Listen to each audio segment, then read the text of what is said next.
Halo, apa kabar Wong Kito Galau? Selamat berjumpa kembali dalam program berita seputar Ayu Sumsel.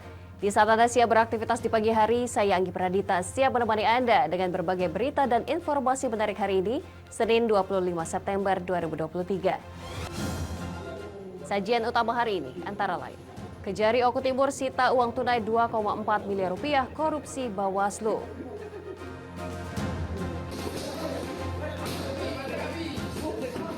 Atlet Ogan Komering Ulu kurang pembinaan.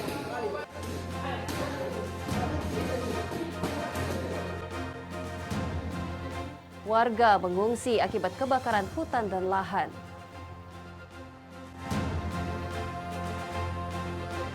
Pemirsa, inilah seputaran Ayu Sumsel selengkapnya.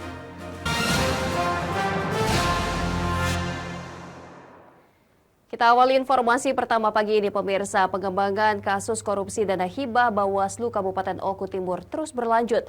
Selain menetapkan 3 tersangka, Kejaksaan Negeri Kabupaten Oku Timur menyita sejumlah barang bukti dari ketiga tersangka, yakni barang bukti berupa uang lebih dari 2,4 miliar rupiah. Kasus korupsi dana hibah Bawaslu di Kabupaten Oku Timur masih terus bergulir. Beberapa waktu yang lalu Kejaksaan Negeri Kabupaten Oku Timur telah menetapkan 3 tersangka terkait kasus korupsi dana hibah tersebut.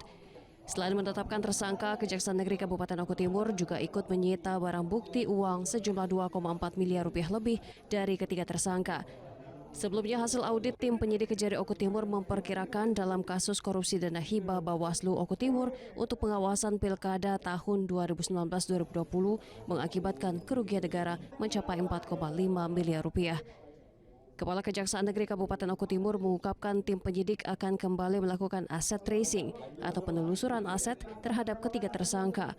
Hal tersebut dilakukan untuk mendapatkan sisa kerugian lainnya sebesar 2 miliar rupiah lebih. Baru berhasil melakukan penyitaan sebesar 2,4 miliar rupiah. Jadi masih ada sisa sekitar 2 miliar lebih yang belum kita lakukan penyitaan. Nanti kita akan melakukan aset tracing terhadap berbagai macam harta milik tersangka. Dari Oku Timur, Jatmiko Francisco, iNews melaporkan.